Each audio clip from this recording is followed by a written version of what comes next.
सुखदेव जी महाराज ने कहा महाराज जनक तो गृहस्थ जीवन बिता रहे हैं। ध्यान रखें, सबसे बड़ा आश्रम है गृहस्थ आश्रम।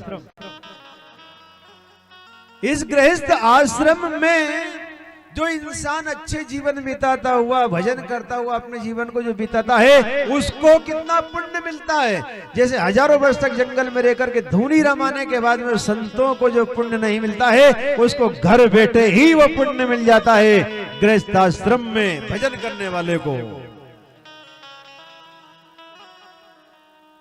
सबसे बड़ा आश्रम है ये गृहस्थ आश्रम जिसमें आप रह रहे हैं, क्योंकि गृहस्थ आश्रम के बिना संसार का कोई काम नहीं होता।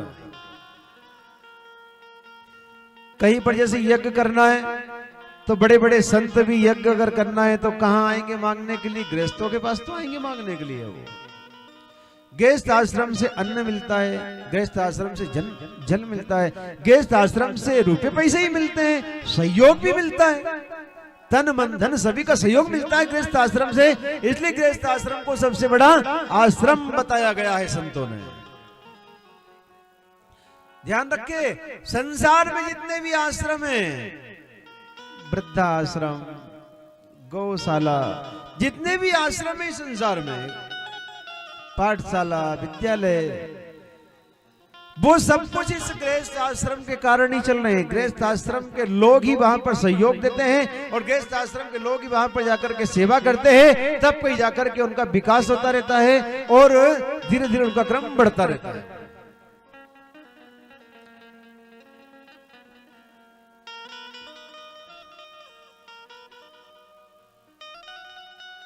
और ध्यान रहे, आज जैसे गृहस्थी संत महाराज जनक हुए। महाराज जनक कैसे थे? महाराज जनक ने कितनी देर में भगवान को प्राप्त किया, कितनी देर में, सब ध्यान से सुने, कितनी देर में आत्मज्ञानी बन गए महाराज जनक? एक थोड़ी सी देर में। एक बार महाराज जनक सोए हुए थे, सपना आया महाराज जनक को। सपने में महाराज जनक कटोरा लेकर के भीख मांग रहे हैं। सपने में, स्वप्न पूरा हुआ, नींद खुली, वही राजा दास दासी खड़े हुए हैं। महाराज जनक ने अपने सभासदों को वो स्वप्न सुनाया कि मैं सपने में भिखारी कैसे बन गया। तो कहा बस महाराज जीवन का सत्य यही है कि पल भर में इंसान राजा बन जाता है और पल भर में राजा से रंग बन जाता है इंसान। बस जीवन का ये यही सत्य है। अब भगवान का भजन कर लो, किसी महाज्ञानी को गुरु बनाओ। महाराज आप किसको गुरु बनाए? सारे संसार के संतों को निमंत्रण दिया, सारे संसार के संतों को, सारे संत बैठे हुए हैं। महाराज जनक ने सभी को निमंत्रण दिया। अष्टावक्र जी जरा आने में थोड़ा सा विलंब हो गया अष्टावक्र जी को। अब 8 जगह टेढ़े मेढ़े हैं अष्टावक्र जी, टेढ़ी मेढ़ी चाल से चल रहे अष्टावक्र जी। तो जितने भी पहले के वहां पर बैठे हुए थे वो सब महाराज जनक को देख करके और उस अष्टावक्र जी को देख करके हंस रहे हैं। अरे राजा, तूने इनको क्यों बुलाया यहाँ पर जब अपने शरीर के सुध बुध नहीं रख सकते हैं? ये तुमको क्या ज्ञान देंगे तुमको? अष्टावक्र जी की हंसी उड़ाई गई वहां पर। अष्टावक्र जी को क्रोध आया। अष्टावक्र जी रुके अपने स्थान पर और महाराज जनक से कह रहे, अरे जनक, तूने किन लोगों की भीड़ लगा रखी है जो सिर्फ शरीर की परख करने वाले हैं? ये लोग तुमको आत्मज्ञान नहीं दे सकते हैं। ये तुमको भगवान की प्राप्ति कैसे करवा सकते हैं राजा? राजा ने कहा महाराज क्षमा करे, सब मेरे मेहमान है, मैंने बुलाया है सबको। तो अष्टावक्र जी ने कहा जनक बोलो, कितनी देर में ज्ञान प्राप्त करना चाहते हो? कितनी देर में? ये भगवान के भक्तों की महिमा। आज महाराज जनक ने कहा महात्मा जी आप मुझको सच्चा ज्ञान अगर देना चाहते हो तो कितना कम समय बताया, जैसे कोई सूरवीर क्षत्रिय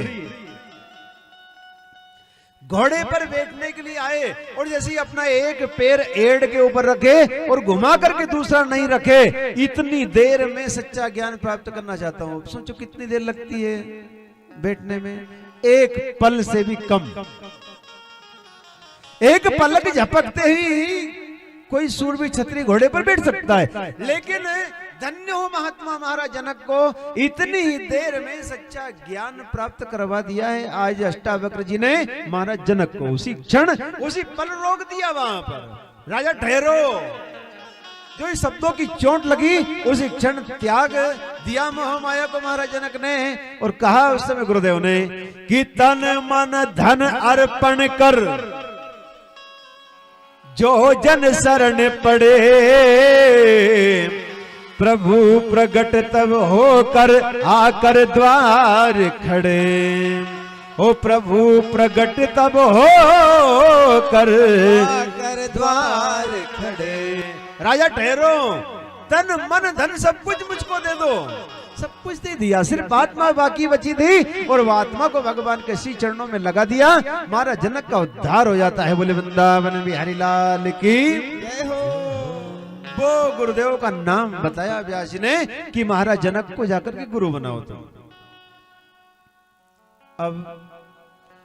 अब जैसा सिस्टम नहीं कि पहली बार मिले और शिष्य बना लिया, पहली बार मिले और गुरु बना लिया, नाम दे दिया, गुरु बना लिया, शिष्य बना लिया, ऐसा नहीं। महाराज जनक ने सुखदेव जी को गुरु कैसे बनाया, ध्यान दे। गुरु बनाने के बाद परीक्षा नहीं ली, गुरु नहीं बने, शिष्य नहीं बनाया, उसके पहले परीक्षा लेनी शुरू कर दी। कैसे? सुखदेव जी पहुंचे, एक दिन बीता, मंत्रियों ने जाकर के कहा राजा महाराज आपको व्यास जी के बेटे सुखदेव जी गुरु बनाने के लिए आए हैं। महाराज जनक ने कहा खड़े रहने दो बाहर। एक दिन, 2 दिन, 3 दिन, 4 दिन बीत गए। 4 दिन बीतने के बाद में तो महाराज जनक ने समझ लिया कि हाँ ये मेरे शिष्य बनने के योग्य है। अहंकार नहीं है कोई इसके मन में, कोई क्रोध नहीं है, कोई अभिमान नहीं है। अगर क्रोध होता, अभिमान होता तो 4 दिन तक इंतजार करते। महाज्ञानी के बेटे, महाज्ञानी परम ज्ञानी जिन्होंने 18 पुराणों की रचना की, उनके बेटे, लेकिन समझ गए कि अहंकार नहीं है। उसी क्षण आए हैं आज महाराज जनक और शिष्य के रूप में स्वीकार कर लिया है। बोले सदगुरुदेव भगवान की एक बार सब राधे राधे बोले, और जोर से बोले।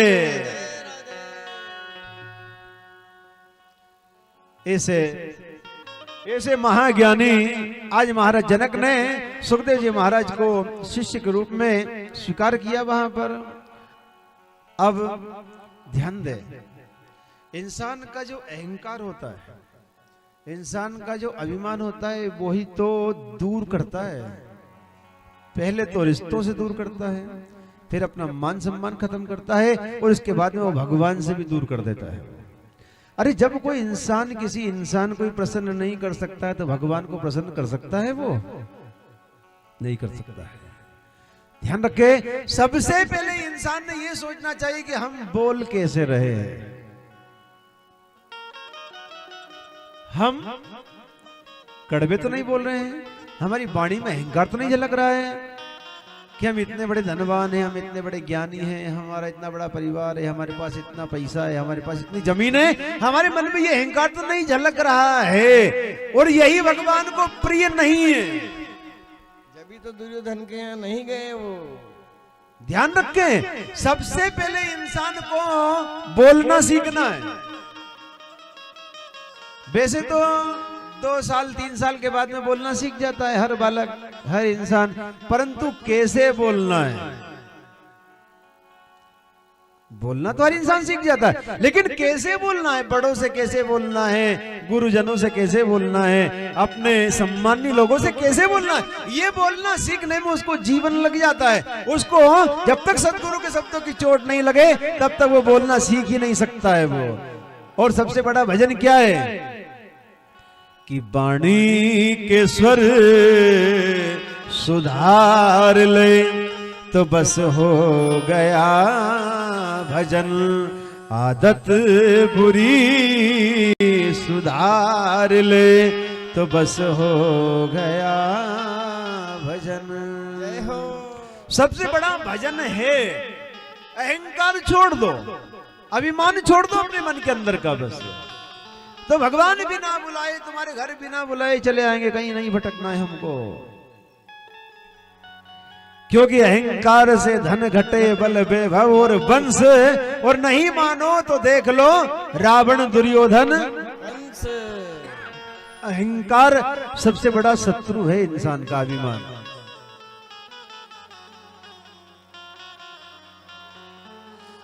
अभिमान, अहंकार एक ऐसा रोग है, एक ऐसी बीमारी है वो अहंकार अभिमान की, कि जिससे उसको कोई भी नहीं बचा सकता है उसको। अहंकार देखा, अहंकार नहीं है, क्रोध नहीं है, कोई ईर्ष्या नहीं है, कोई बड़कपन का अभी अहम भाव नहीं है, तो शिक्षण चले हैं। आज महाराज जनक और सुखदेव जी को अपना शिष्य बना लिया है।